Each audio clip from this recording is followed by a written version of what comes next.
Après le sommet de l'OTAN à La Haye, la guerre de la Russie contre l'Ukraine atteint un tout autre niveau. Aujourd'hui, l'Ukraine s'est retirée de la Convention d'Ottawa, qui interdit l'utilisation, le stockage et la production de mines antipersonnelles. Le président Zelensky a signé aujourd'hui le décret correspondant, et c'est une étape très importante, car la veille, tous les pays d'Europe de l'Est sont également sortis de cette convention afin de miner complètement toutes les frontières avec la Russie et la Biélorussie. De plus, cela montre que toutes les anciennes méthodes de conduite de la guerre ne sont plus d'actualité et que l'Alliance Atlantique est prête à tout pour protéger ses frontières contre l'agression russe. L'Ukraine montre qui marche au même rythme que l'OTAN. Avant de commencer, je tiens à dire que la Russie n'a jamais eu aucun rapport avec cette convention. Nous allons discuter dans cet épisode de ce que tout cela signifie pour l'Ukraine et l'OTAN. Je m'appelle Alexei Petchi, aujourd'hui nous sommes le 29 juin. Nous allons tout voir dans l'ordre. Mais avant de commencer, je vous demande de vous abonner à cette chaîne, de mettre un like et d'écrire n'importe quel commentaire. De plus, abonnez-vous à ma chaîne Telegram Petchi News. Le lien se trouve dans la description de cette vidéo. Là-bas, nous publions des actualités en temps réel dès qu'elles arrivent.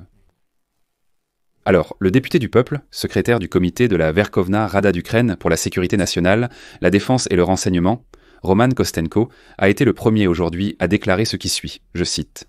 « On vient de m'informer que le président de l'Ukraine a signé un décret mettant en œuvre la décision du Conseil de sécurité nationale et de défense de l'Ukraine sur le retrait de notre État de la Convention d'Ottawa, un traité international interdisant l'utilisation, le stockage et la production de mines antipersonnelles. Je vais tout de suite expliquer pour que ce soit clair. Ce sont ces fameux pétales qui ont déjà mutilé. Malheureusement, de nombreux civils et militaires ukrainiens ont été touchés. Ce sont justement ces mines antipersonnelles, mais pas seulement elles. Et tout le paradoxe, c'est que la Russie n'a jamais été partie à cette convention. C'est pourquoi la sortie de l'Ukraine de cette convention est une mesure que la réalité de cette guerre exigeait depuis longtemps. Encore une fois, la Russie n'est pas partie à cette convention et utilise massivement, j'insiste massivement, des mines contre nos militaires et nos civils. Et comme l'a déclaré Kostenko, je cite, « Nous ne pouvons pas rester liés dans des conditions où l'ennemi n'a aucune restriction. » Dans le même temps, il a souligné que la question devrait maintenant être examinée à la Verkhovna Rada. Citation. L'inscription de cette décision dans la loi doit finalement rendre à l'Ukraine le droit de défendre efficacement son territoire. Et plus tard, des informations officielles sont apparues, confirmant que le président Zelensky a effectivement signé un décret sur le retrait de l'Ukraine de la Convention d'Ottawa. Le ministère des Affaires étrangères de l'Ukraine a publié une déclaration expliquant les raisons du retrait de l'Ukraine et soulignant qu'ils avaient respecté de bonne foi les obligations de cette convention. Depuis 2005, cependant, les circonstances ont considérablement changé en raison de l'invasion des Russes sauvages. Voici la citation du ministère des Affaires étrangères de l'Ukraine. La Fédération de Russie, qui n'est pas un État parti à la Convention d'Ottawa, a déclenché une agression armée contre l'Ukraine. Depuis 2014, ils utilisent largement les mines antipersonnelles comme méthode de guerre. Depuis 2022, lorsque la Russie a lancé une invasion à grande échelle sur le territoire de notre État. L'utilisation massive de tels moyens par lui a créé un avantage asymétrique pour l'agresseur. Au moment de la signature de la Convention, l'Ukraine ne pouvait pas prévoir une guerre d'une telle ampleur et aujourd'hui, elle a pleinement le droit de revoir ses engagements. Cette décision est fondée sur la disposition de la Charte des Nations Unies concernant le droit à l'autodéfense et la nécessité de protéger sa propre population. Et ici, je voudrais souligner un point très important et paradoxal. En fait, après le début de la guerre à grande échelle de la Russie contre l'Ukraine, la Pologne, la Lituanie, la Lettonie et l'Estonie ont annoncé leur retrait de cette même convention d'Ottawa. Cette décision s'explique par la nécessité d'assurer la protection de leurs frontières. Le 18 mars de cette année, les ministres de la Défense de la Pologne, de l'Estonie, des Macron de la Lettonie et de la Lituanie ont publié une déclaration commune sur leur retrait de la Convention d'Ottawa. Et je vais maintenant citer cette déclaration commune.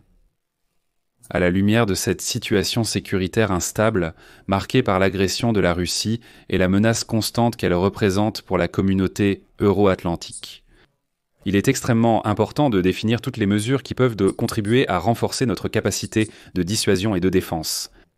C'est pourquoi, Dans l'environnement de sécurité actuel, il est essentiel de donner aux forces armées la flexibilité et la possibilité de choisir quant à l'utilisation potentielle de systèmes d'armes modernes et de solutions pour renforcer la défense du flanc oriental de l'Alliance. Nos pays sont prêts et capables d'utiliser tous les moyens nécessaires pour défendre le territoire et la liberté. Cependant, malgré les retraits de la Convention, nos pays restent attachés au droit international humanitaire, y compris à la protection des civils pendant les conflits armés. Nos pays continueront à respecter ces principes, tout en protégeant notre sécurité. Un peu plus tard, la Finlande, qui partage une frontière avec la Russie, a également décidé de se retirer de cette convention d'Ottawa. Le président de la Finlande, Alexandre Stubb, a souligné que la Finlande reste attachée à ses engagements internationaux concernant l'utilisation responsable des mines et qu'elle restera toujours un acteur responsable dans le monde, tout en protégeant sa sécurité et sa défense. En bref, en effet, le flanc est de l'OTAN s'est retiré de cette convention à cause de la menace constante des Russes devenus sauvages. Et pour finir, je rappelle que la Convention sur l'interdiction de l'emploi, du stockage, de la production et du transfert des mines antipersonnelles et sur leur destruction a été adoptée le 18 septembre 1997. Ses participants s'engagent à ne jamais utiliser de mines antipersonnelles, ainsi qu'à ne pas en développer, produire, acquérir, stocker ou transférer, ni directement ni par l'intermédiaire de tiers. L'Ukraine est devenue membre de cette convention en 1999 lorsqu'elle est entrée en vigueur et cet accord n'a été ratifié par la Verkhovna Rada qu'en mai 2005. Au cours de la même période, tous les pays européens ont adhéré à cette convention et ont même commencé à détruire leurs stocks de ces mines antipersonnelles. Mais il convient de noter que la Chine, la Russie, l'Inde, le Pakistan et les États-Unis ne se sont jamais joints à cette convention. Il s'avère donc que la Russie utilise des mines antipersonnelles contre les Ukrainiens depuis 2014, contre l'Ukraine, qui se défend contre l'agression russe et qui, toutes ces années, a respecté le droit international et les lois de la guerre. Eh bien, il est temps pour nous aussi d'abandonner l'humanité lorsqu'il s'agit des terroristes russes. Ici, je mets des points de suspension. Écrivez votre avis, vos conclusions sur ce sujet dans les commentaires sous cette vidéo. Abonnez-vous à cette chaîne, cliquez sur la cloche et n'oubliez pas de mettre un like. Si vous souhaitez soutenir le travail de cette chaîne, vous pouvez le faire financièrement en faisant un don via les liens et les coordonnées dans la description de cette vidéo ou via le code QR affiché à l'écran. Vous pouvez également devenir simplement sponsor de cette chaîne directement ici sur la plateforme. Je vous serai reconnaissant pour tout soutien de votre part. C'est tout pour aujourd'hui. Prenez soin de vous. Au revoir à tous.